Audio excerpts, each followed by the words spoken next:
What's up, Legion? Welcome to I Still Call It a Lariat. We are a pro wrestling podcast. We talk pro wrestling and pro wrestling adjacent products. With me to talk about TNA Under Siege 2025 is my boy Slim Burgundy. Slim, how you doing today, buddy? Good, Steve. How about yourself? Man, I can't complain. Slim, before we get into specifics of matches, what did you think of the show overall? Okay. Overall, it was a solid show. There were a few glaring instances where I was annoyed.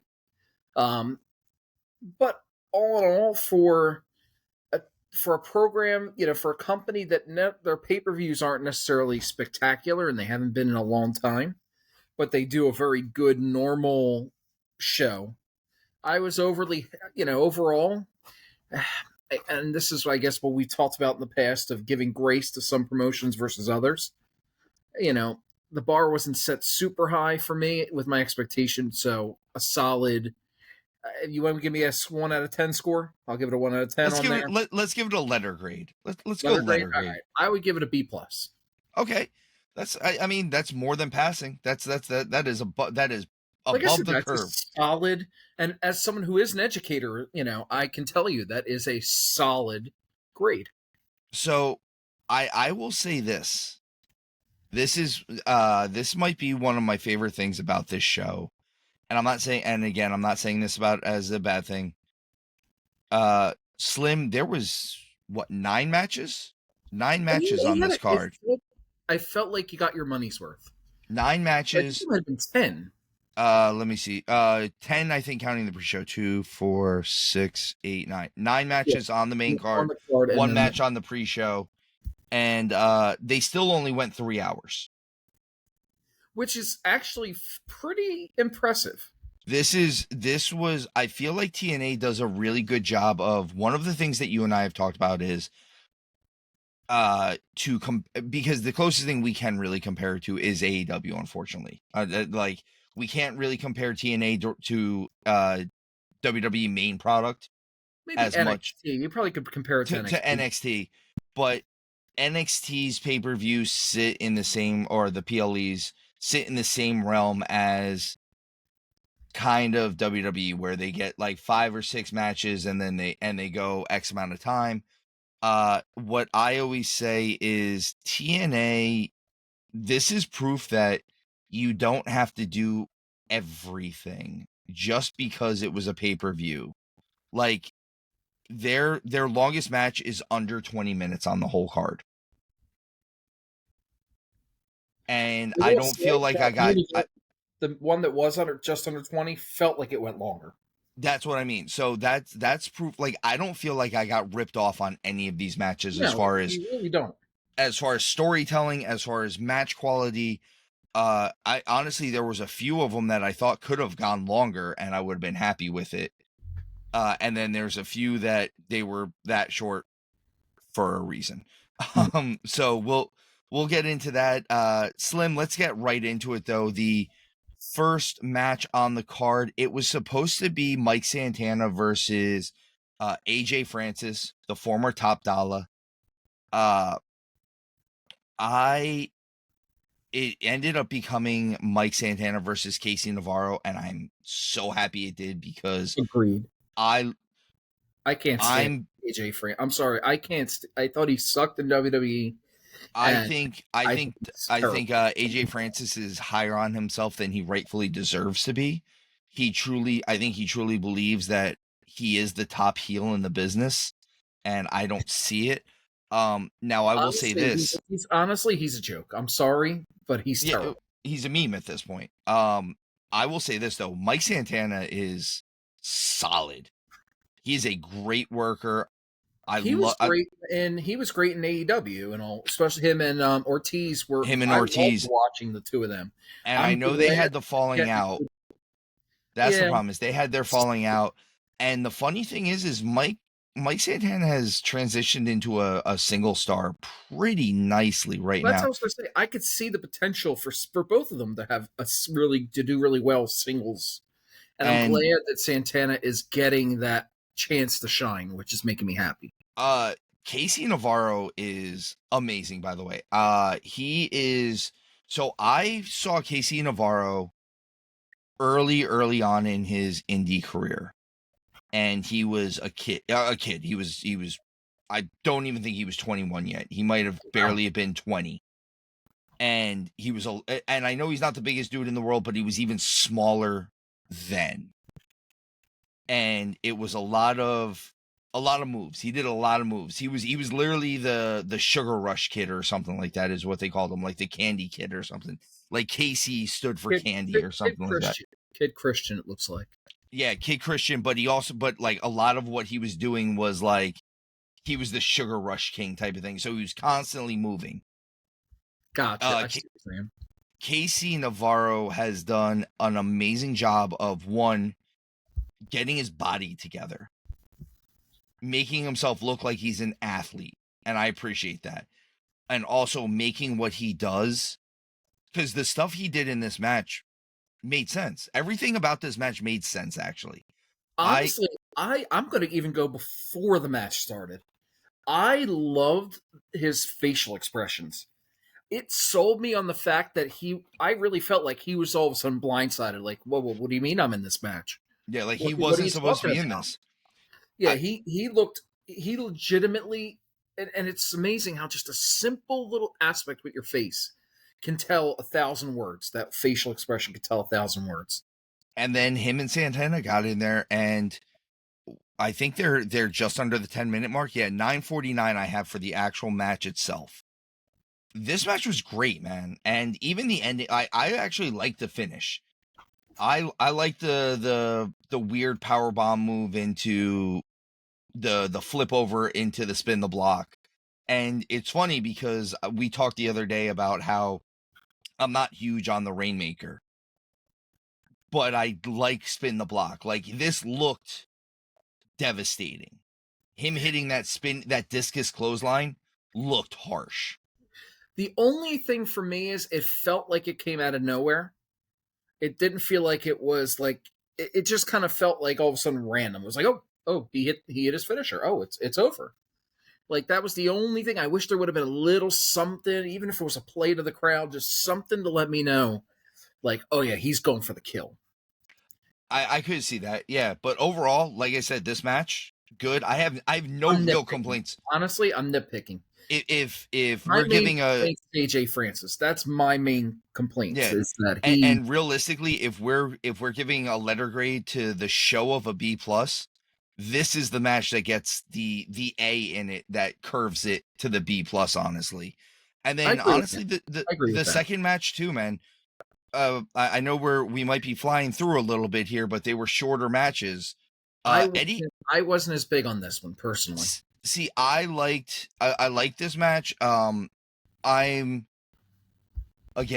watched a little bit more of Diener lately, and this match has a spot that we talked about with the ref that you got mad about, but overall, I was livid with that. That's part of why that honestly ruined the match for me. I think that's what took it out on you, took you out of it. What I will say is the idea that Cody Diener was the guy that just wouldn't stay down.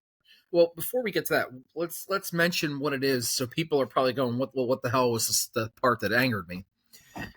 So the ref caught Alicia Edwards. Who was the referee for that match? Do you know? It's a newer ref. It was a female ref. Yeah, I forget her name. And I apologize for that. She actually refed a pretty decent number of matches. She refed a couple matches. They have 2 female refs that ref, like they even out the show. Like, I think each one of their referees on this show refereed 3 matches. But yeah, the fact of the matter is that, and this is what angered me. It wasn't even like it was like you could try to make the argument she didn't see it. It was blatant. Right in front of the referee's eyes. It was obvious. Alicia Edwards takes a shot at Diener. And it just, the fact, not only did she not throw her out, do something, she didn't even say anything. That's what angered me the most. Even if you were to admonish her something, You said nothing. You literally just looked at it, stared at it, watched it happen, and then went, ho hum. Well, she did. I will give her this. She said something to Edwards when it happened. I don't think she did. I thought She that did. was something. She put the finger up and she's like, "That's your one." I And thought she said something after, because he went and did something, and I think that's when she said that. No, and then I will say this. I do think that she should have gotten ejected. She should have thrown her out. Yeah. She should have thrown her out. I understand the idea of not disqualifying them because the way the storyline was with this being Diener fighting for his job, him getting a disqualification doesn't do the job. It doesn't do the storyline the right justice. But so, you still could have thrown her out. I agree. If you do that, think about all the elements that adds to the match. Now all of a sudden it's like, oh shit, he was cheating. You know, he had his ace in the hole to help. You know, make sure he gets. Now what's he gonna do? Like, it would have added a little bit to it, and then it gives the official some credibility where she can say, like, you know, she could say, look, you know, especially in the back. That's where you go to that's where you go to the manager and you say, look, that's on you. Yeah. You goofed. You got caught. I kept it at least somewhat realistic because think about it. If you're having an actual, you know, if we're throwing kayfabe, you know, out there, you're in a kayfabe situation, you know, you're seeing, and I'm refereeing and I see somebody, you know, choking, you know, you're going in there trying to choke somebody and you're not in the match. I'm not going to go ho hum. Oh, you got a warning. No, I'm like, no, you're out of here. And that's one thing where WWE is very good at. Very good at. And I know a lot of times it's planned, but I do agree with you. And you know what?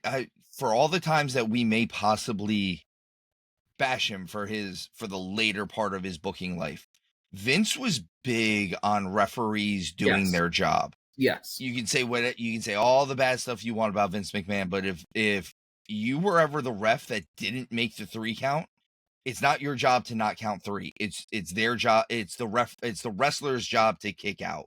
And it's the manager's job not to be seen. Not to get caught.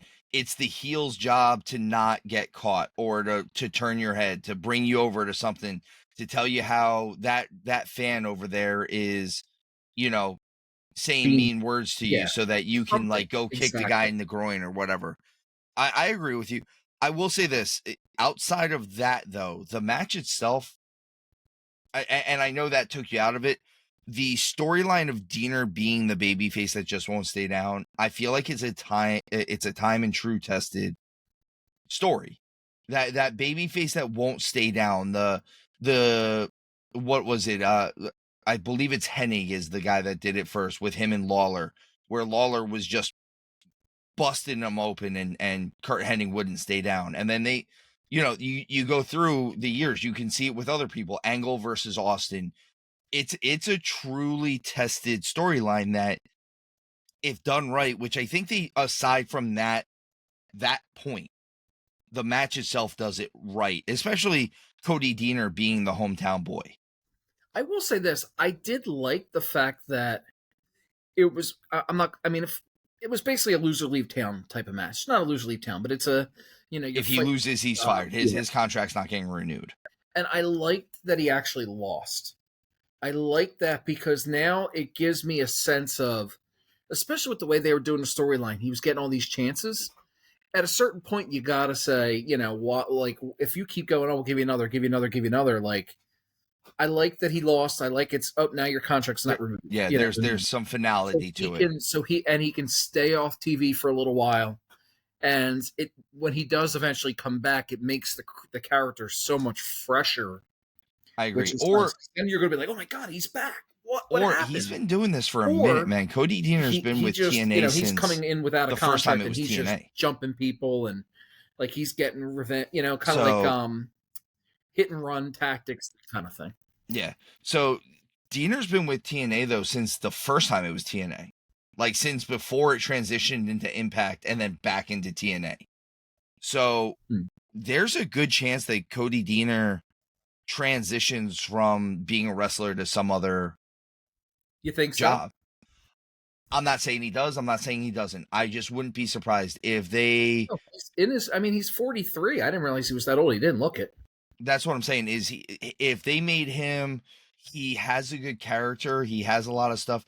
If they made him a side guy for commentary, or he's Yeah, I obviously can see he that. knows how to put together a good match. They put together a good match here. And don't get me wrong, Eddie Edwards is a phenomenal worker. Like Yeah, Eddie Edwards. Eddie Why Edwards is is Eddie it Edwards not ended up on one of the bigger promotions just yet? Like he should be. He's honestly, I think really good. I think he fit the best with TNA. And when he got to TNA originally, TNA was bigger than what it is now. And now it's building back up to what it It's was. nice that it is building back up. Agreed. Because Eddie Edwards beat Lashley for the world title at one point on TNA. That's what I'm saying. Yeah, the fact that Like, he did. I think it was a bit. I think Edwards and Davey Richards were supposed to be a bigger thought for the tag team division. And I think if AEW had come around A little 5 sooner. years earlier, Edwards and Richards would have been in their tag team division. We would have, if we could transplant them, either get primetime Wolves into the future, like if we could have gotten them in their prime, them versus FTR would have been amazing. No, I that's what I'm saying. Eddie Edwards is he's super talented, dude. Dude can do He's it. very talented. Go. And 40, he's and he's only transitioned. 41, so I get that. Yeah, maybe he's a little closer to the end than the beginning, obviously, but he's not like he's in any rough shape. No, and he's also transitioned really well into doing some nice character work, which is something that I'm glad you want to see. Because he wasn't always the best character. He wasn't always when he was with the Wolves, they were kind of like Davey was more the character guy, where Eddie was a great wrestler and he had a good look, but they were also both a little smaller. Like it was, he needed to develop a little more with this. You were missing a very, very key element. Like he cut a very vanilla, clean promo, and it wasn't necessarily bad, but it was by no means great. And he moved into doing some great promos. And speaking of character work, I have to bring up this one person who was part of the next match. I am an Eric Young fanboy, and I've been an Eric Young fanboy for like 25, not 25, but whatever, 20 years. Please don't fire Eric Young. Since Team Canada. I mean, since he was part of Team Canada back in early TNA history. I love EY. His work, he's always made me laugh. He's always made me just like have such a bit of joy and a soft spot in my heart for him. Well, and so, he's one of those guys that transitions his character very nicely. Yes, his character work is phenomenal. And even in WWE, he was doing a great job. He did great stuff in WWE as well. I really liked this match. I thought this match was. I was about to say, I thought this was a really good match too. This was very good. This was a great 6-man match, and a lot of times 6-man matches don't live up. Anytime you go past the normal tag team match, and I would say to this too, especially because it felt like it was almost like a throw it together. Let's put it in there match. It was not advertised. The match is not advertised. With whatchamacallit, because you lost the one match you're supposed to have with Matt Cardona. So it almost felt like they said, instead of just saying we'll go one less match, they almost felt like it was like, and it kind of worked too. It kind of worked with what happened to Cody Dean, or he lost, and it gave the crowd sad. He's sad. Now it gives them that pick me up moment. It gives them that, hey, we've got your back. We're gonna, avenge you kind of moment. Slim, how'd you feel about the crowd doing the sing along for "Oh Canada"? Because I love that. I'm sorry, for the record, true blue patriotic American. At the same time, the entire crowd singing "Oh Canada." Amazing. I like that kind of stuff. I like that aspect. Just like if it was a Canadian team. I will say this. I do kind of I am kind of tired in the year 2025 that we're doing we're doing the Team Canada, Team USA stuff. I'm kind of tired in the year 2025. It's, the Russian this and like the tropes of like the 70s and 80s. At this point, it's like, can we move on with that kind of stuff? I enjoyed it because I thought the crowd really made it work. But overall, for me personally, I'm kind of done with that kind of stuff. I think that's 40 years ago at this point. Like, come on now, let's So I move. don't disagree with you. I think there's a little crowbar here, little crowbar, because Northern Armory are, first of all, they're normally heels. They're actual heels. But they got And that. It was actually kind of interesting in a way how that they came out and they almost did kind it. of. Did you That notice it double was kind turn. of like a double turn? Yeah. And like the difference here is where the system are actual heels as well. Them wearing the American gear is almost like a slap in America's face too. So they were going to get booed across the board. They're getting booed Right. by the American fans. They're getting booed by the Canadian fans. Now I will say And this: how often do you have a heel versus heel kind of thing, like especially like a tag match like that? That's a rare thing in it's wrestling. kind of I a feel. rarity. And they pulled it off well. They did the Sinner and Saint, the tag team that's with EY, Judas Icarus and Travis Williams. Travis Williams.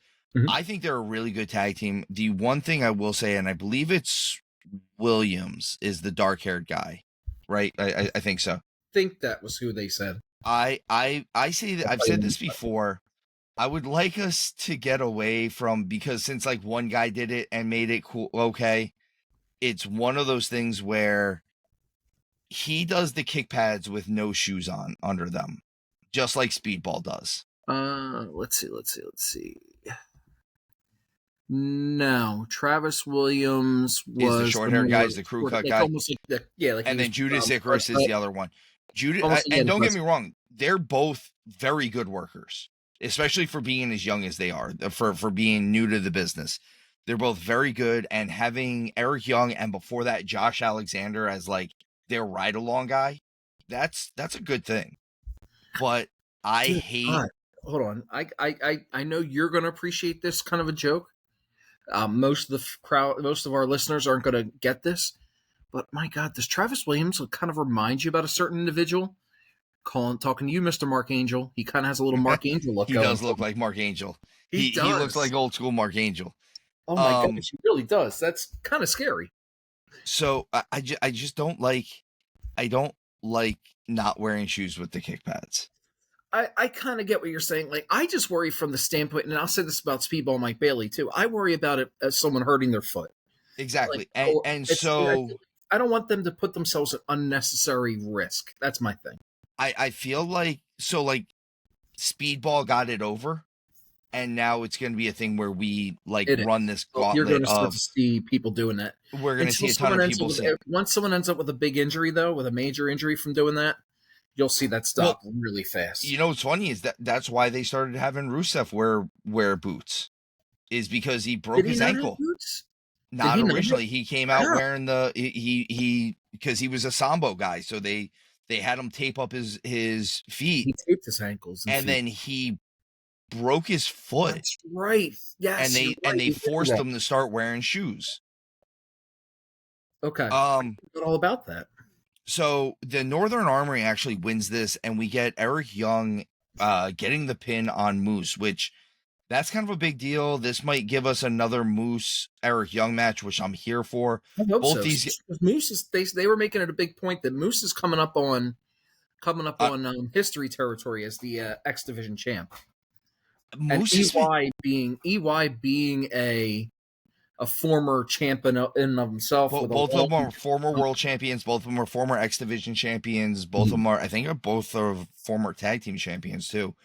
EY Moose definitely won it. Moose winning. Moose being the X Division champion, though, he's put on some banger matches. Like I know you've only recently that dude can wrestle. Like even though I wasn't watching TNA, and for the record, people, I'm going to put it out there. I have Verizon Fios. It's not my fault. I was watching until Access TV no longer is carried because they couldn't come to That's agreement. fair. So it wasn't by choice. I actually did watch it all. In fact, I even every now and then will put on, I think it's Amazon Prime has like a TNA channel. I think some older stuff. So I'll throw some stuff on with that from time to time. So I mean, I know it wasn't like I didn't know who Moose was. I know who Moose was. And he's gotten so much better. He's gotten so good, trimmed down. He's super athletic. But it's the same thing with Eddie Edwards. I know Eddie Edwards as well. It wasn't like I was like, oh, Yeah, who's that guy? You know what I yeah, mean? like I you're know not who that lost. was. Like there's no one really on this card that you're like, oh, who's that? Realistically, Might have been because a couple of people I I was mean, like, like I could see you not really knowing who Cody Deaner was, that or was like I said, that like was one of the Casey, ones where I kind of was yeah, or like, like Cody Casey Deaner. Navarro is still a young guy. Like Yeah, I he was coming kind up. of got who Casey Navarro was. Even though I So didn't know him, I understood the purpose. I understood the point that was happening. exactly. So let's move on to a match that probably did involve someone that you didn't at least one person you didn't know, and that would be the TNA Knockouts Tag Team Title match. Can I Being stop you real quick right there? Can we change the name of it Knockouts? Like that just to me in the year 2025, it it just feels sounds like it's still so Diva. disrespectful. It really It, does. It feels so disrespectful to the women, to women wrestlers. It kind of I feel like it's a slap in the face to them because you have to be a knockout, which is implying you have to be pretty, and if you're not pretty, oh, you can't have this title. And I know I'm probably reading into it a lot more than most people, but that's how I interpret it. Same thing with Diva, the Diva title. Like See, I felt like the Diva title was more for it, and especially well, the Diva title was like it you was a have to act butterfly. It like was it literally was drawn after a tramp stamp. basically, but You the know, Diva title at was like least these belts look like title actual belts. tag titles. No, I You know, get that. they're tagged. And I will say this. Same thing with Diva. Like, oh, you have to act like you're a priss. Like Yeah, oh, you're so full of yourself. Yeah, like it's the same kind of thing.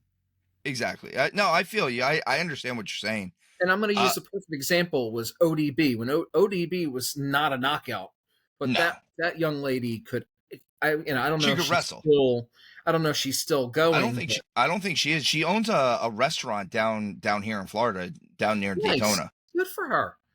Good for her. Um, The whole stuff she so did. And speaking of EY, and the funny thing is, her and EY actually did a are storyline. the longest reigning Knockouts Tag Team Champions. I think they are actually, and That's it's why they said hilariously funny. that's why they said that if they I think it was I forget who they were talking about there, but they were like so and so.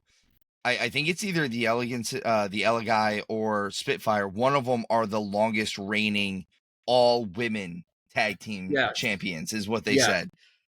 So this match was Ash and Heather by Elegance, which Ash by Elegance is the former Dana Brooke, for those of us who are not in the know, yep. versus Spitfire.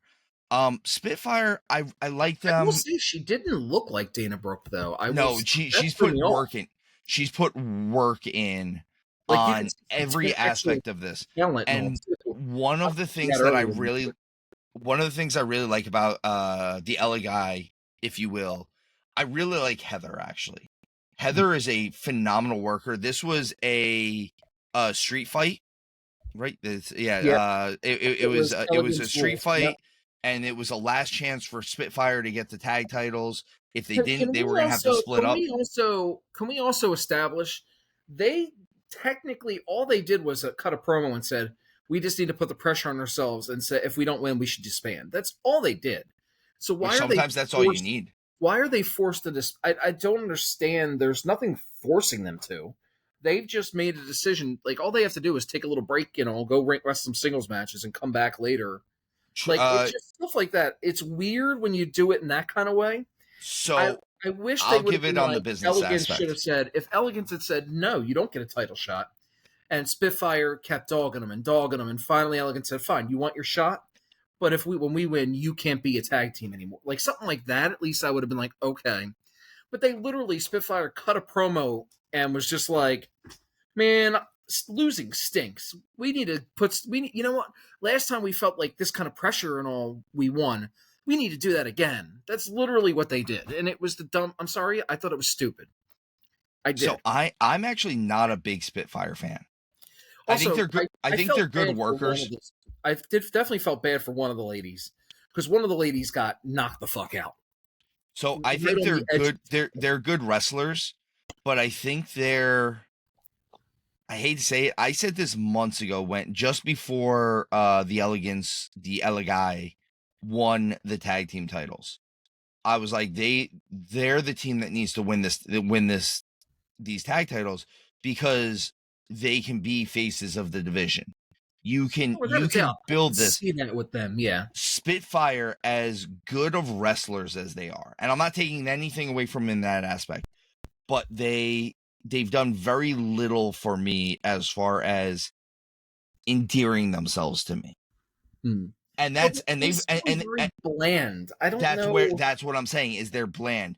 At least Heather and Ash have a character. I want to hate them. I understand why I dislike them. I understand why I want someone else to beat them. I just don't want it to be Spitfire. Now, can I ask you, how long have they been together with their quote-unquote personal concierge? So Ash has been with the personal concierge for about a year now, I think, is when she went to TNA. I want to say...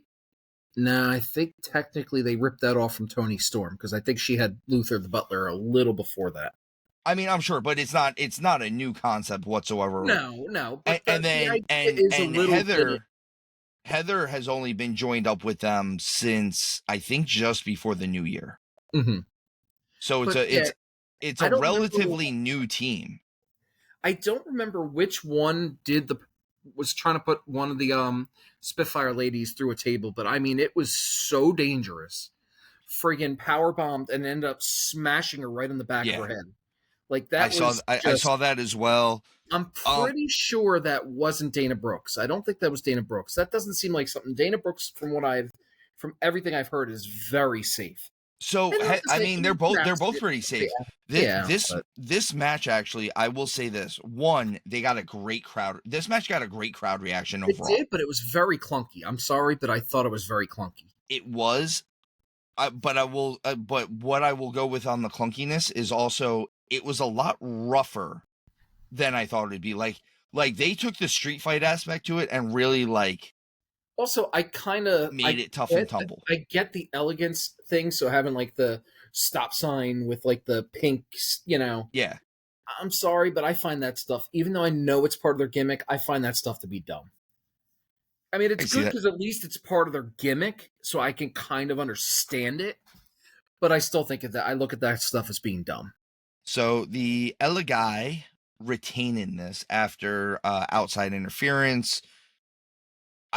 Like I said, I hope that at some point I like Heather better than I like Ash. I think as much as I think Dana Brooke has kind of plateaued.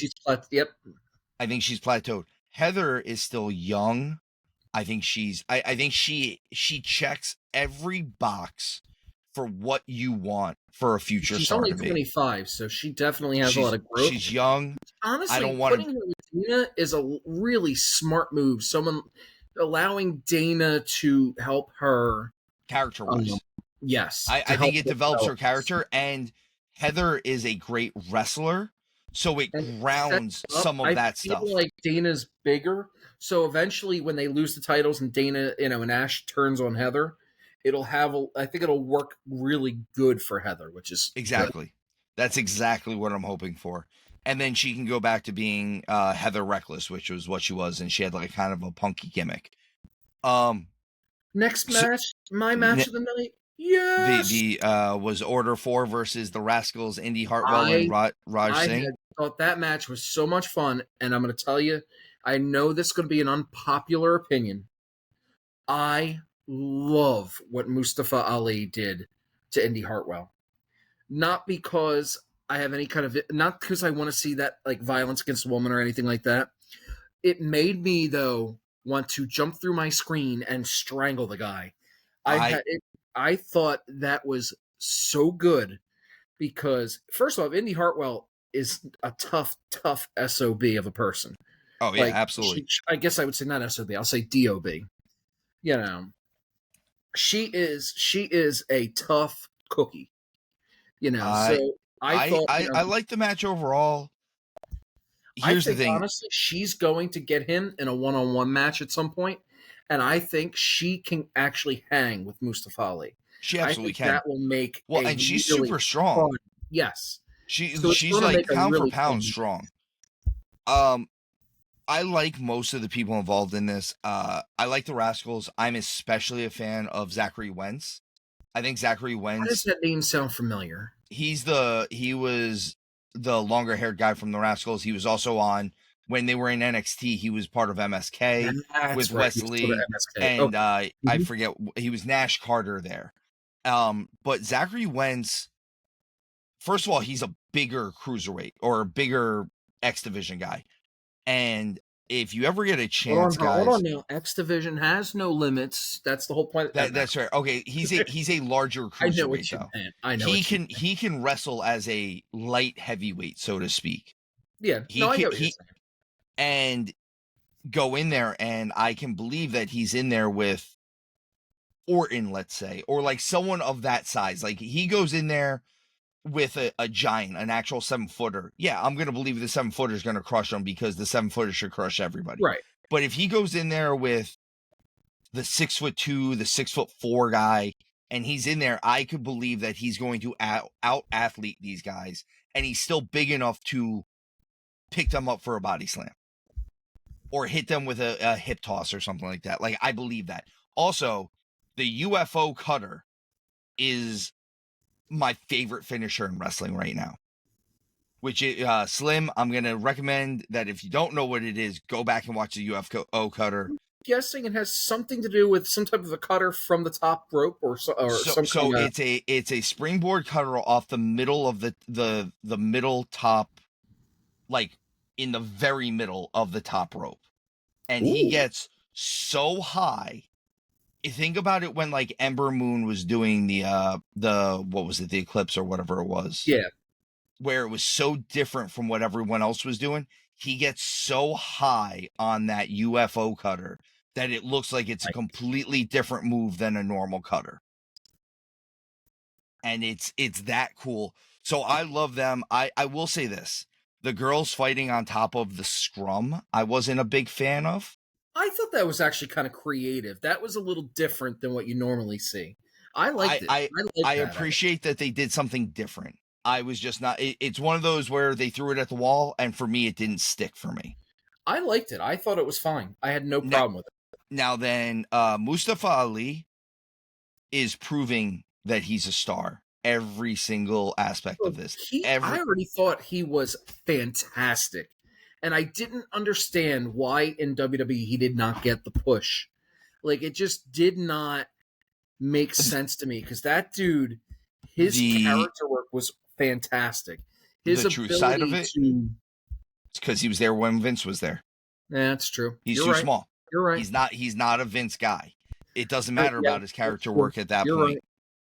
If he was there now, it might be different. If he was in, honestly, I think this is TNA is the best fit for him currently.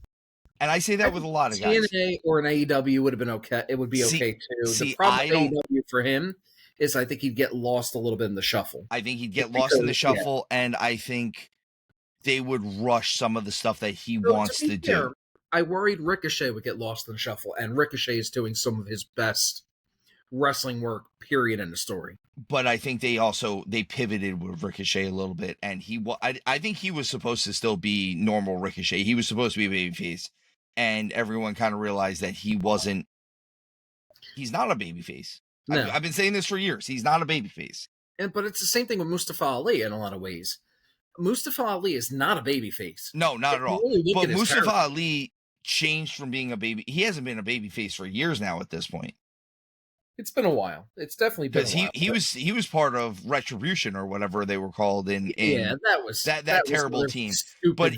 Another stupid Vince gimmick. Oh, it was a terrible Vince gimmick, but it gave him a chance to go heel. And then as soon as he got released, he went full heel. It was Mustafa Ali for president. You know, like he went full heel with this stuff, and I love it. I like him in charge of a faction. I because he did that to WWE, and I was like, this is fantastic stuff. And then it was like all of a sudden, and I think this is a better faction for him too. I think this is a much better faction. Him with the Great Hands, who are formerly the Good Hands, they're a good tag team. I think this whole thing just works for him. Him kind of losing his mind a little bit is very interesting to me. Like he's that's part of why I said him snapping. I really like that, and the way that like I said, I'm not endorsing any kind of violence against women or anything, obviously, but I like I got to be careful how I phrase this because I don't want it to sound bad, but I like that it was almost like we took the kid gloves off, where and allowed for they're wrestlers at the end of the day, and in the match, I'm sorry, it's not a one-on-one women versus woman match, or Exactly. a 6-man tag. It was an 8-person mixed tag. Therefore, the chances were you could have something like that happen. And I'm glad in a way it did. It felt refreshing to an extent where it's like, it's almost like you're coming into my domain here, my ring with me. I'm not going to treat you like you're a lady and give you the kid gloves. I'm going to, and the fact that like he snapped in that kind of way, it just, and even if I remember, it didn't even push his own, He pushed Tasha Steelz too. Yeah, he pushed Tasha Steelz, which kind of again that extra element. And now there's so many ways you could go with this storyline, and I'm very intrigued now to see how. I want to know, how is Indy, how is Tasha, how are they going to get their, give Mustafa his comeuppance. So I'm very, it really got me angry, and I wanted to boo him, and I was like, oh, that friggin' Mustafa. It was like it was a real heel thing. I like you want to see him get beat up because he's heel. His comeuppance. Exactly. Yeah, exactly. You want it, like, here's the thing that people don't understand with heel booing and some of the other things. So I will put this in comparison to someone who I think currently has go home heat, has I don't care heat. Jon Moxley.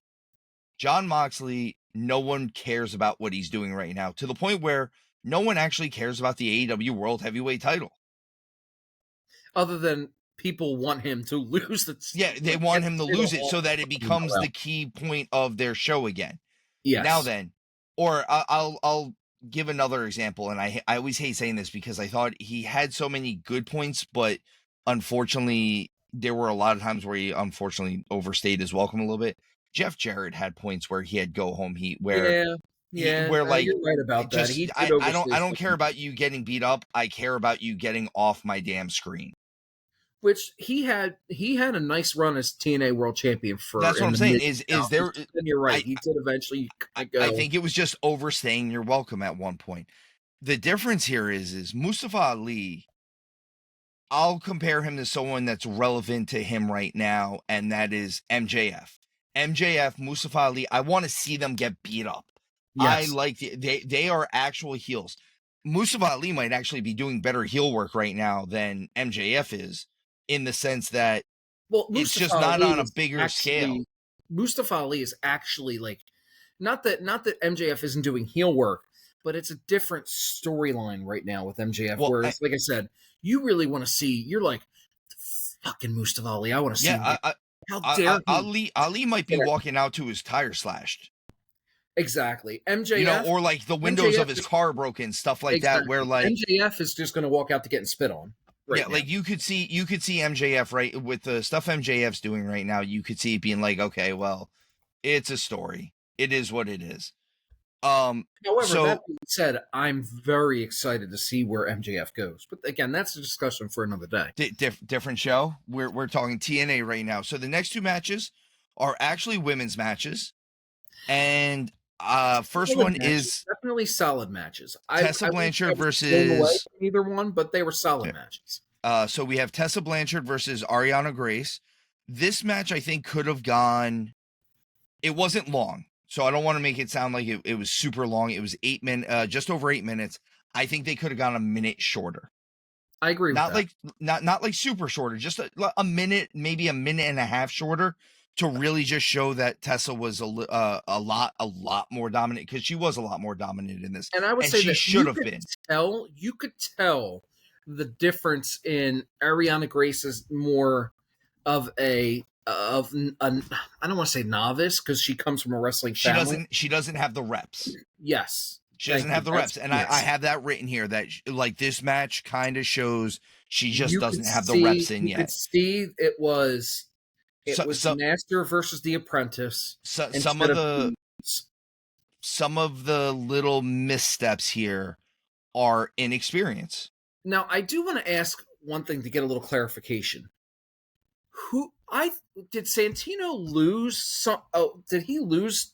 Like, why is he no longer in charge? I'm so confused. Is he in charge? Not in He charge? is in charge, but he's not in charge. It was very I confusing. think this is a little bit, unfortunately, this is a little bit of the mix up in the WWE NXT partnership. Is some of Okay. the stuff is getting, some of the NXT stuff is getting forced down TNA throat a little bit. I think overall it's still a better partnership for them just because they're getting a lot more exposure. I will say this, during this match, Matt Rainwald, who the former NXT tag team champion, he references Steven Seagal during this match, and I love it because there's a joke about TNA pay-per-views that they're almost all named after Steven Seagal movies. Oh, it is absolutely Under Siege. We're watching Under Siege. No, Literally, which is a huge there's like, out of like the 12 pay-per-views, like 8 of them are Steven Seagal movies, and like the other ones are like some other name that has to do with it. And it's so weird, but I will say this. I've been saying this for years, and I'm glad we've moved past it a little bit because she's not that same person that she was 4 or 5 years ago. Tessa Blanchard has finally gotten a little bit of the stink off of her. Yeah. Yes. So and no. I mean, she needs to keep doing what she's doing, which is not getting the stink back on her. Because here's the thing is, and Slim, I'm going to say to you, I've said to other people, us as wrestling fans, we have forgiven a lot. And we are very forgiving. And for what Tessa got into the most trouble for, we have forgiven other people for doing the same thing over and over and over again. His name is Terry Bollea. Oh, I haven't forgiven him. I'm with but as wrestling, I've been with for a long time. I've been with the Iron Sheik and fuck Hulk Hogan. But yes, but overall, too, as think you can see it. Over my shoulder. I'm married to a black woman, so obviously. But like that's the thing is, Hogan fandoms gave Hogan a pass on a lot of things. I've never given him a pass. But I mean, overall though, think about overall. See, that's what I'm saying. Overall, and Tessa, I'm not saying she's right, and I'm not saying she even apologized for it correctly. I don't think she did. She did apologize. She came out just before she re-debuted for TNA. She wasn't even signed back with TNA yet, and she had said, "I'm going through therapy for some stuff. I have some personal issues." It, like I said, it wasn't necessarily a full-fledged apology, but it was, I'm taking steps to change what wasn't right about me. So, and that's why I say, if Tessa keeps not screwing up, that's what she needs to do. She needs to go another 5 years without ever having an incident and putting on matches where she's wrestling someone like Ariana Grace, who isn't as good as she is, and still putting on a good match, because she played this match perfectly. This match was perfect as far as how Tessa put on her stuff. Interesting little tidbit. I don't know if you realize this. She was Florence Pugh's stunt double in Fighting with My Family. See, I didn't know that, and that's interesting, and that makes sense. Tessa Blanchard is too good and too young that if she doesn't do anything wrong, 30 years old yet. So yeah, that's what I mean. She's too good and she's too young for, if she doesn't do anything wrong for the rest of her career, for us to hold her down the rest of her career. You get what I'm saying? You think if she keeps her head down for a while and doesn't and works, and she has to work at it. That's my big thing. I don't want a half-ass apology. I want to see you working at it. How are you doing things? I think if there's proof that she keeps doing the therapy stuff and she keeps changing who she is, and here's the thing. I'm not making excuses for Tessa Blanchard. What she said and what she did or what she's accused of doing is really, really bad. With that said, Tessa Blanchard's also raised in a southern area. She's raised by a southern father. I'm sure Tully and Joe Blanchard threw those words around. And what do you think? Magnum TA probably did too, you think? I wouldn't be surprised. I'm just But saying. here's the thing. She's from Charlotte. Charlotte, North Carolina is a very different area, though, But than living in the East her Bumblefuck family area. is also still based out of San Antonio. Yeah, but that's a city. It's very different than being in the city is very different from being in an East Bumblefuck rural area. But if you look at the age that they grew up in, those two guys, and I'm not giving her a pass. I'm saying that wrestling fans in general have given other people passes, and she deserves to at least be given the opportunity to make amends, and I think she is doing it. Here's one major strike that's going to be against her in a lot of wrestling fans' eyes. She's a female. Right or wrong, that's going to be held. I think there's a lot of wrestling fans who will hold that against her. I agree. There's still that stigma of, female wrestling, that's not that good, blah, blah, blah, blah, blah. It's just good-looking women, and I think that's the biggest load of horse manure. I think that's so dumb. Like I said, I think I've had this conversation with you. We give wrestling fans give a pass to Excalibur, and he said it on a televised program to the point where when he says it, if you watch the video, Kevin Owens, who was Kevin Steen at the time, literally turns around and like kind of covers his face because he doesn't want to be a part of it. And this is a guy, and Owens is a guy who, as a heel, has said horrible things. Oh yeah, he's definitely said some bad stuff. But he walks that line. He's like, okay, I'm going to say terrible things. Excalibur a heel? Was he doing a heel promo kind of thing? He was. See, that's the shit that pisses me off because like he dropped that word and he referred. That's the part that pisses me off because it's and I guarantee this is what it is. Well, of course I'm trying to get heat. I'm a heel. Yeah, but there's other ways. Line you just can't cross. I'm sorry. And listen, I'm the guy who. I'm going to say it this way: why do people give him a pass? In a lot of ways, why do people give Hulk Hogan a pass? In a lot of ways that they won't. They're men. Tessa Blanchard because they're men. Exactly. Like I said, I think if Tessa Blanchard keeps going this route, the route that she is going. Well, the reason I was asking you that is because do you see her going to one of the bigger promotions, maybe WWE, or do you think she's too toxic regardless of what happens? Actually, I will say this: WWE of all. It was Vince's WWE that was a lot more of that kind. I don't know if they're like that as much anymore with TKO because TKO is a major corporation. I don't know because they let people in that. They let people in now that Vince wouldn't have let in. Yeah. Jacob Fatu is a prime example. I was also going to say, technically speaking, Vince still owns an incredible amount of stock in the company. No, he doesn't. He does. He owns. He sold all of it. He sold all of his stock. He sold all of his stock. All of it. I thought he only sold a little bit of it. No, he sold a ton of his stock. Gotcha. Like millions and millions, like hundreds of millions of dollars worth of his stock. Well, fair enough. He does not own that much in TKO anymore. Like he's not part of the board of directors. He does not have any control. Part of the board of directors, and he has no controlling share in it whatsoever. His stock was never a controlling share after he sold it. Here's the thing. I think Tessa should already be in WWE, but because of her past, she is not. Tessa is the perfect person to have come in with the current crop of women that we have in WWE.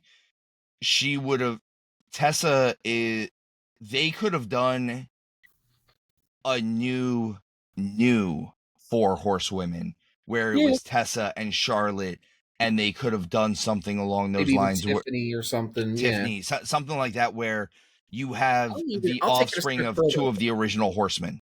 I'm going to throw a few different companies. Give me a yay or nay of where she would actually do really well at. Obviously, you're a yay for WWE. Yes. New Japan Pro Wrestling. Not New Japan per se, but Shimmer, yes. Shimmer's a yes. New Japan's a no. Okay. AEW. I think she would do very well. Yes, I think she would do well if her and Tony Storm would put on some absolute bangers. I think they would do well. I think it would be a matter of, I think part of the reason why she's good in TNA is they book her correctly too. So I think that has a lot to do with it.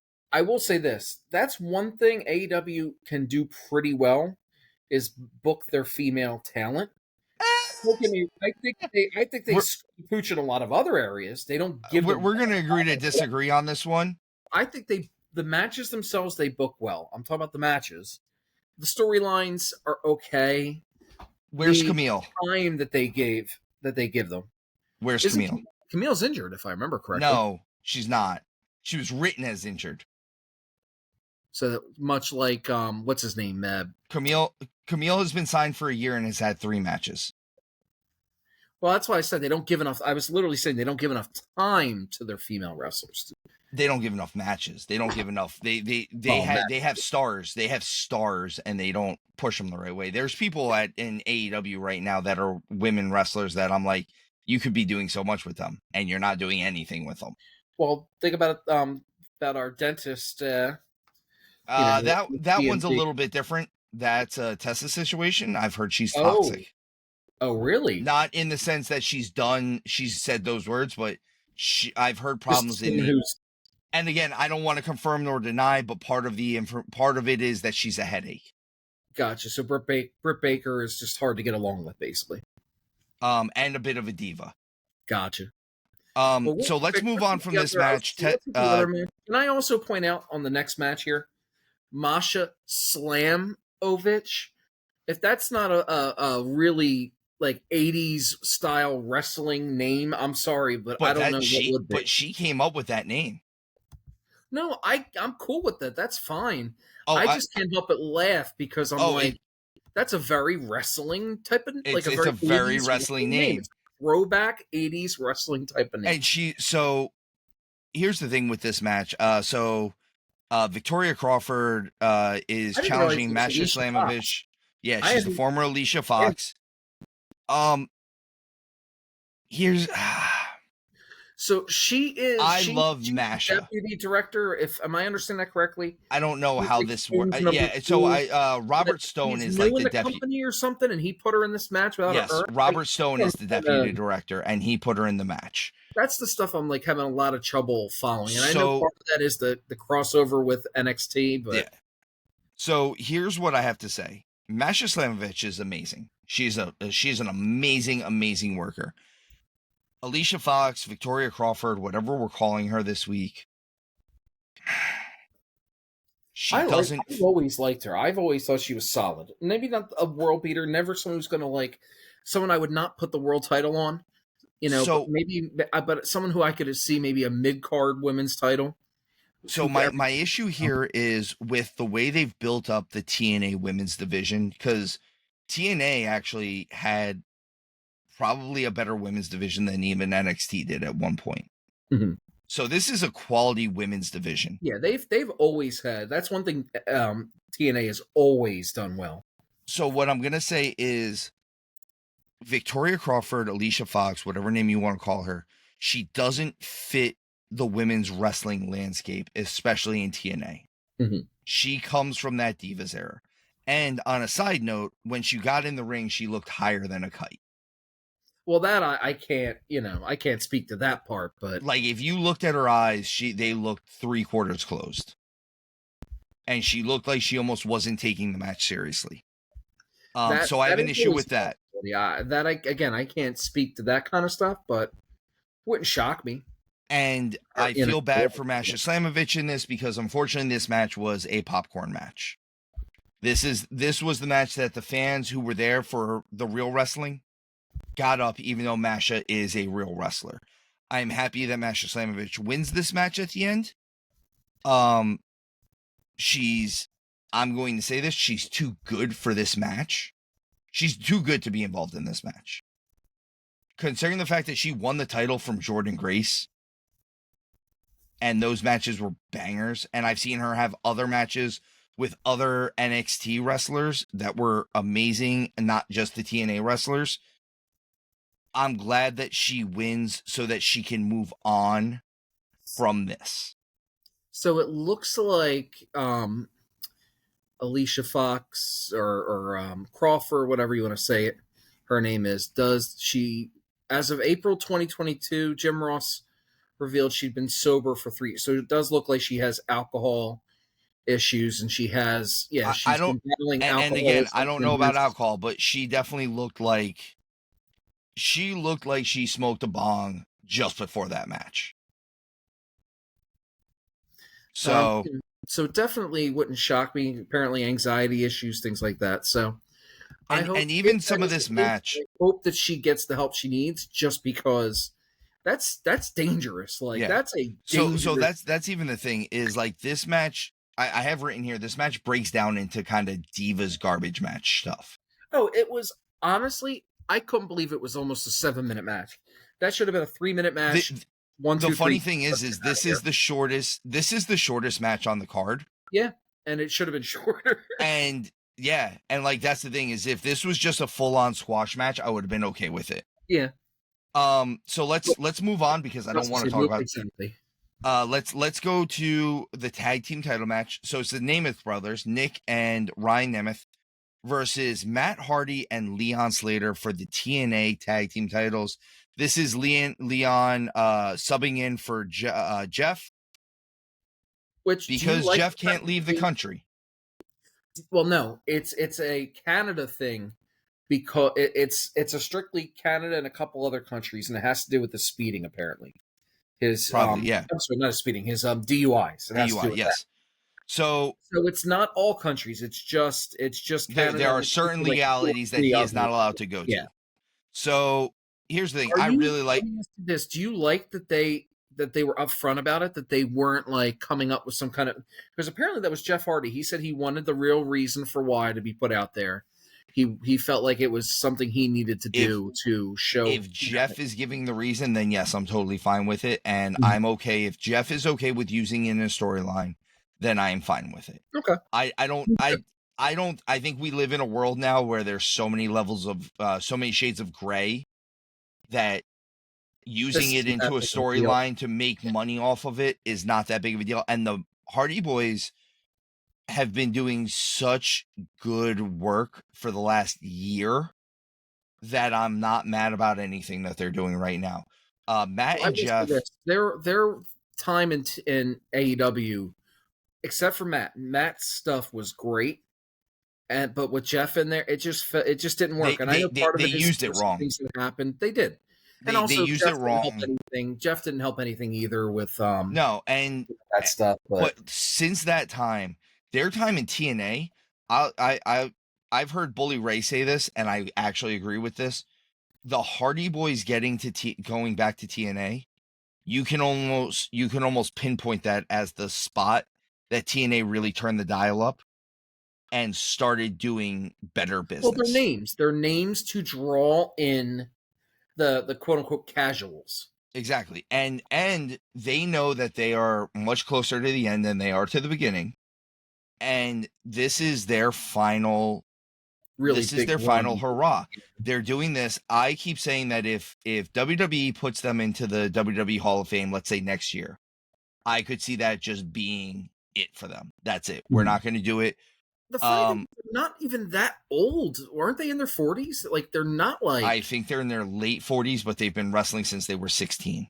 Yeah, well, Matt's 50. Matt is 50, and I think Jeff is younger. So like 46, probably. 47. Okay. 47. So, I mean... Here's the thing. I think they're doing good work. I think some of the stuff that they're doing right now is because of their age. They need to be able to do stuff differently than they used to do stuff, but they're still getting the Hardy gimmick across. Right. And one of the things that they do that I love is they won't leave a building until every fan that wants an autograph gets an autograph. One. That's pretty cool. That is cool. There have been times that they talk about that they're like almost late for their flight because they never go back to the hotel. Like, they don't get on the bus with the rest of the boys and go back to the hotel.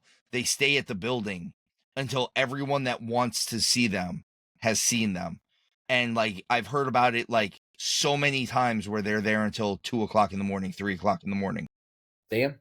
So Okay. I like, good for them. I think they're doing everything they're supposed to be doing on this But last they're run. also, I feel like too, they're setting a good example for other younger I talent of, hey, this is what you should be doing, not, not what the mistakes we made. Let's see the exactly. mistakes we You made mean you and don't mean make younger those talent mistakes. like Leon Slater. Exactly. So Leon Slater, I hold in very high regard. And I was gonna Leon, say, even though they lost the match, he came across. He looked very good. he's He came. he's bet you He know he's 20 won years old. short, even He's though 20 years old. really, wow. I'm going to put it to you this way. He, These are the three guys. I'll put them per company that I put together basically. Leon Slater from TNA, Javon Evans from NXT, and Kevin Knight from I can, yeah, AEW. I could see that. Yeah, They those are all three have a young similar yet talent. different style. Like, it's funny because Leon Slater and Javon Evans specifically, because they're younger guys that both have a very high flying style. But if you look at their high flying style, it's very, very different than what they do.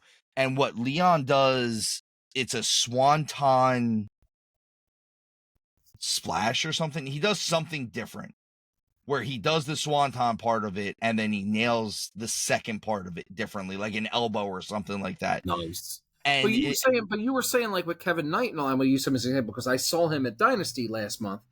He looked he looked he looks like amazing. every bit the veteran. Like you really felt like you're like, oh, he's going 1-on-1 with Will Ospreay, and he didn't look out of place. He didn't. No, not at look all. like. My thing with Kevin Knight is, and he's here bigger. with Leon Slater. I'm gonna say Kevin Knight's a bigger dude too. He's a little older. He's the guy. What, He's 24, 25. So he's not that old. not old. No, I'm not saying old by any means. He's healthy. He's in shape. He looks great. Leon Slater has a young guy look about him. Yeah, he still has some growing into his body to do for sure. Where it's funny though, because I think he has a better he has a better look than, let's say, Javon Evans, who I'm going to compare all three of these guys. Javon, I just need him to eat a sandwich. Leon looks like he has some size to him, and that the size and more size will come, and it won't hurt his style. The other thing I like about Leon Slater, and I know these other guys can't help this, he's British. And I'll say this, that British accent coming across is striking. It captivates you a little bit. It brings you in. But that's also because it's something unusual for what the American audience is used to hearing. And he sounds, for being a young man, he still sounds like a man. Yes. He gives and that. When he comes off every aspect. When he comes off with his promos or his backstage stuff, it sounds proper. He had some backstage interactions with like Frankie Kazarian that were absolutely amazing, because Frankie Kazarian is absolutely amazing. But there was a point where like Kazarian was like, "Come on, kid, you can come carry my bags and stuff like that, and carry the Bound for Glory cup." And he's like, "Nah, bruv, you got me all wrong."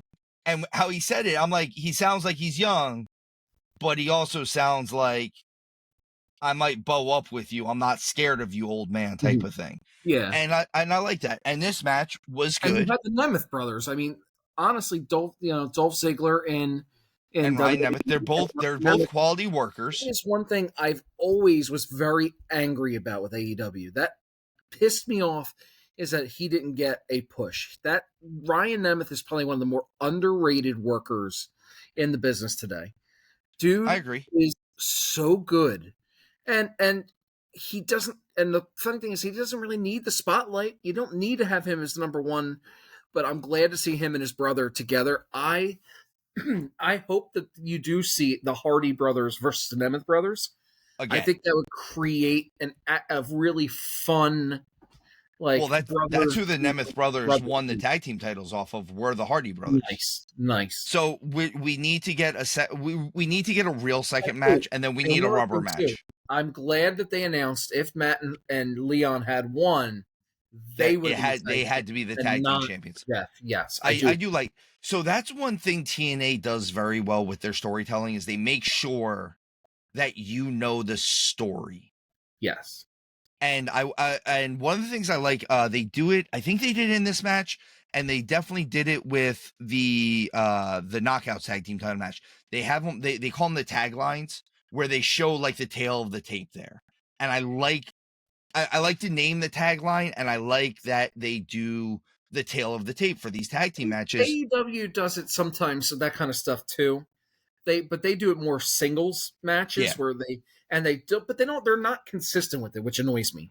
So like, and then consistency. that's the thing is they do a consistency, like, and then this person's 6'2", 225. Oh, they have 12 years of experience. Like, you get a nice little rundown, which is cool. TNA does it too with the X Division title. I think they call it the X Factors, and they're all just the tails of the tape. Like, right. So I really love that stuff. I like so you know what? I'll tell you one thing I was not thrilled about with this show, because I've mentioned it on other shows. So to stay consistent, I kind of wish that one of these matches ended in a submission.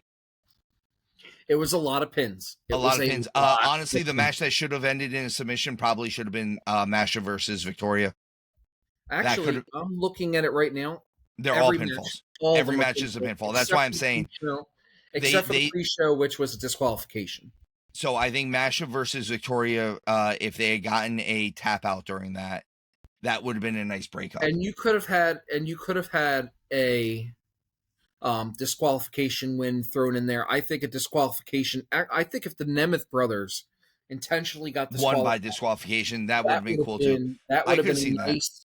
Because then you set up by having the Hardy Slater team lose clean. Now it's like, well, no, you got to go back to the back of the line. Like, what do you mean you know? But if they had cheated, they got disqualified. Well, champions advantage. We hold the titles. Now at least it would have been like Jeff and Matt. The next opportunity, it would have created that. Especially because what is it? Bound for Glory is coming up and not too much longer, right? No, I think it's like October they do Bound for Glory. Okay, so we still got a ways till that. Yeah, their WrestleMania event. So the Nemeth brothers retain, which I kind of figured they would retain because you're not going to have them lose it back. Yeah, that would have been really a fast period, especially to the not Hardy Boys. Yeah, I don't like. But the again, change stuff. Which I think Leon Slater is better for being in this match than not being in this match. Yes, he got the rub from this match in such a good way. And in all honesty, got a really good rub from this match too. In all honesty, I think because they talked about it earlier, I think Leon Slater is going to be the guy that beats Moose for the X Division title. I could see it. I could definitely see it. He wants to be the youngest ever X Division champion, and I think I could see smart to take advantage of that. I could see them going. I could see them taking that all the way for Bound for Glory, and Leon Slater winning the X Division title at Bound for Glory. That would be cool. I could see that. So let's talk about this main event.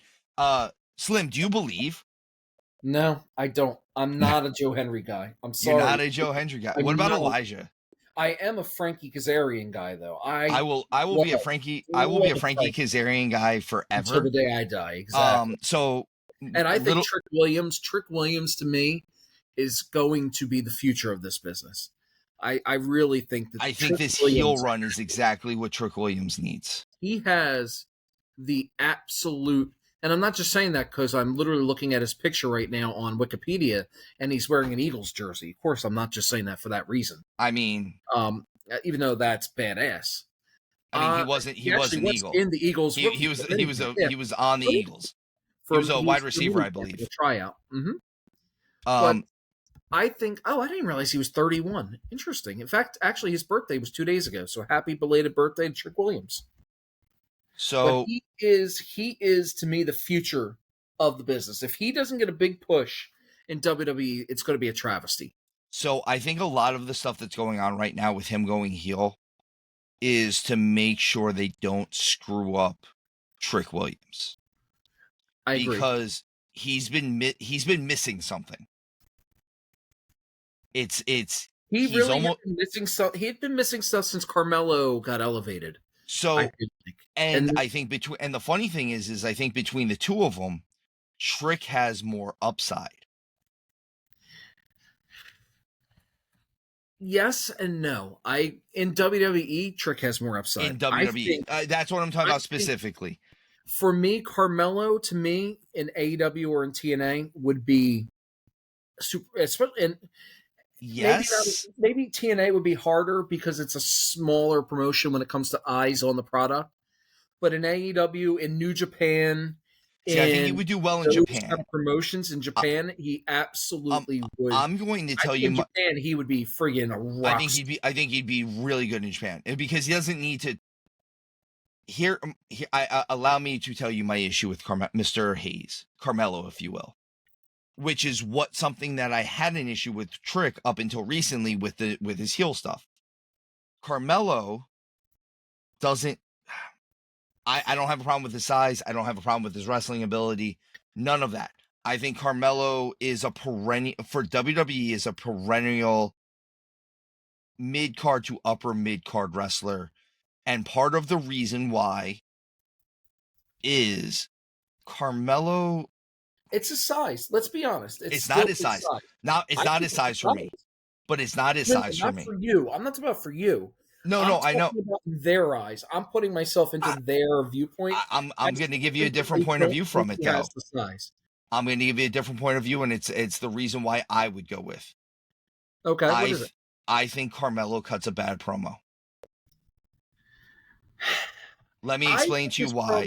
I have no problem with his promos. I think they're unnatural feeling. Do I think he still needs to work on it? Yes, but I don't think it's bad. And I get bad, but I'm not saying it's bad. But especially for a guy his size, they need to be great. But here's the thing. I think putting him with The Miz, that will rub off on him. I think that was a smart decision. Allow that to rub off on him. Maybe. I'm going to give you my juxtaposition on this just because I have to. When he was with Trick, and they were just supposed to be guys hanging out that were friends, his promos or his vignettes or whatever they were doing still sounded unnatural. And all he was... I'm not disputing that part, but remember too... all he was supposed to be doing was... It was supposed to be... By the way, his barber in all those vignettes for the longest time was my barber. That's cool. Which he was the actual barber for NXT, for the entire NXT product, and when WWE was doing the residency at the Amway Center and over in Tampa, he was the main guy that would clean up all the guys. Like he would go to the shows and clean them up. Nice. Let's talk about the match itself. Let's talk about this match. So I love Trick Williams. I love Frankie Kazarian. Same here. I think Joe Hendry and Elijah winning this match was a very smart thing. I think it was very smart, and I think this should have been the foreshadowing for what happened later on in the weekend. Shh. I haven't watched yet. I'm not giving anything away. I'm just saying this is the foreshadowing. Here's the thing. One last thing about Frankie Kazarian. Little known fact: Frankie Kazarian is the guy that taught me how to throw a drop kick. I do remember you telling me that. I actually do know that. There is, and if you, Slim, I know you're just getting back on the TNA bandwagon. If you go back to old stuff that Frankie's done, his stuff back in the day was fan-fucking-tastic. So I want you to go back over the last, only the last 6 months to a year. Go back over that stuff and watch some of Frankie's character work that he's done now. Because, first of all, he's ageless. He looks exactly the same as he did 25 years ago. Except for he has short hair now. Really, even though he's in his late 40s, his work when he was doing stuff with Christopher Daniels, and AJ Styles and all that stuff. Even when he was doing stuff a little bit later with the SCU stuff with what's his name? Scorpio Sky.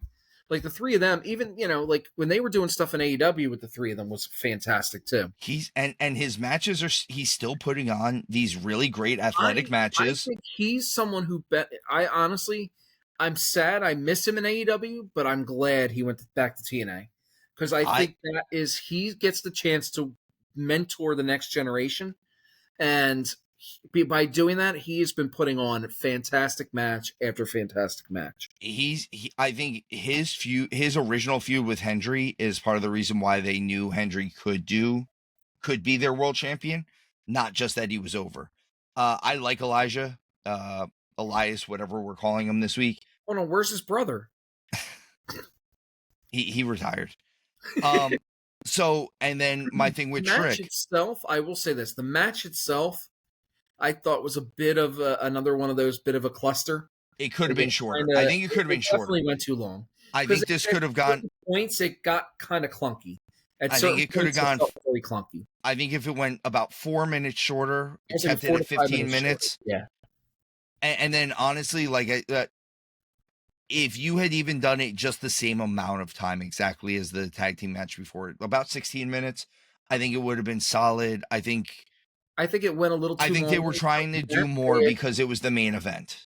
And I get that. Honestly, it wasn't a bad match. I just think it overexposed it. It could have been better. It could have been better. And I'm a big, and I say this about Hendry a lot of times. I love Joe Hendry. I do. I love the gimmick of Joe Hendry. I'm noticing with Joe Hendry, shorter matches, shorter burst is better for him. Well, I'm noticing, like, watching this and how it went longer, he started to become overexposed. Exactly. And here's the thing. He's not a young dude. He's what, mid to late 30s? I think he's mid 30s. 37. 37. So he's 37 and he got in the game late. Because he was in his late 20s when he decided he was going to do pro wrestling. Which, look, I mean, in the wrestling world, let's be honest. You know, really nowadays the way sports science, well, that's the thing is nowadays with sports science and everything, you can actually wrestle till you're 50 and still look great. His name's AJ Styles. AJ's what, 47, 48 himself? Something like that. And I think by the time his contract ends, he'll be 50. So I'm not saying anything about that. I think there's some stuff where him getting this bigger push too is helping him learn better. Him being in the ring with a guy like a Randy Orton at WrestleMania gives him at least that comfort zone. They didn't have a great match, but that comfort zone. Being in there with... I have a whole other issue with that being a squash match and yada, yada, yada. I have my whole issues with him being but in there with... the rub that he got from it. I get that experience to pick the brain and do that kind of stuff, which makes sense. So the other one is him with Frankie. Him working with Frankie Kazarian is huge for him. I think at the end, I still think, I said this in our opening match, I think Mike Santana is still going to be the guy for TNA at some point. If they don't, honestly, I think that would be an absolute mistake. It would be a really dumb choice. In this case, that dude is so good. He's so talented. He cuts a good promo. And he's really elevating himself to the next level. He cuts a really good promo. I like that whatever town he goes to for the pay-per-view, he does his gear up like the local legend. So for one of the shows that they did out in Texas, he did Eddie style gear on his pants and stuff like that. I like that stuff. That stuff hits tight with me. That he's willing to go that extra mile for his stuff.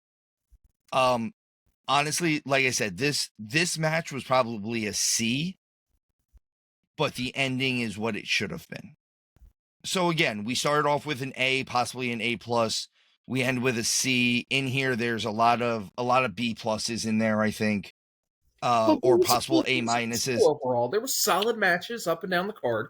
I think TNA, that, like I said, were a couple things that were a little clunky. Maybe they need to get out of their way a little bit to get a. You're never gonna have a perfect show, and I've told you many a time, I hold a very high bar. I don't come in with a low bar. I hold it a very high bar. So. Well, and I think TNA... what was your ultimate match of the night then? Honestly, I think it's going to be Santana versus Navarro. Nice. I think that was my favorite match. There's an argument to be made for the Northern Armory versus the System. That 6-man match holds a nice spot for me too. But those opening 3 matches, I think, are probably are probably my 3 favorite matches on this card. I think they started strong. I think they still finished strong, but I think they started super strong. For me, I still gotta give it to the 8-person tag. The Order 4 versus the Rascals, Indy and Raj. Yeah. You know what's funny is I think the Raj Singh thing was the least over part of that match. Probably was.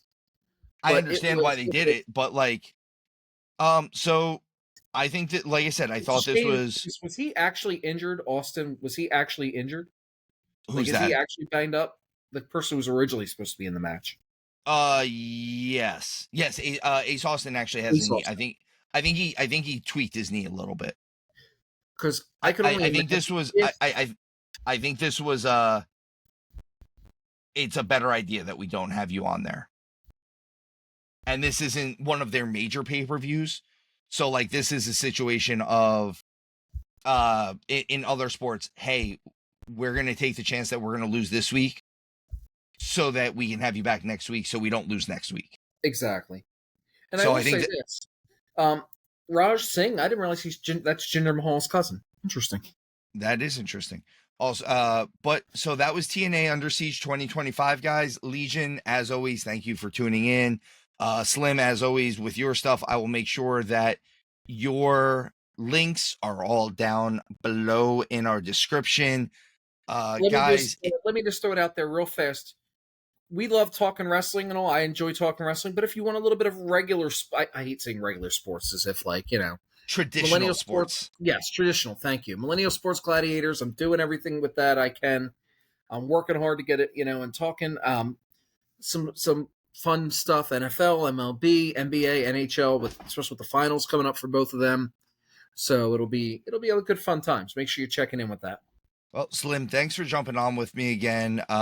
Folks, just so you're aware, Slim and I are going to start doing some of the AEW reviews as well. So we're going to start talking about the weekly programs with that. Hound is being pulled away on some professional issues. Life is lifing is basically what I'm saying here. Understandable. It happens. And as always, he is always here. He loves the Legion. We love the Legion. He's here. He's always here in our hearts. But with that said, that was Under Siege 2025. I thought it was a good show. I'm looking forward to Slim watching a little bit more TNA so that we can keep talking more TNA stuff. And with that said, Legion, remember, tuck your chin when you bump.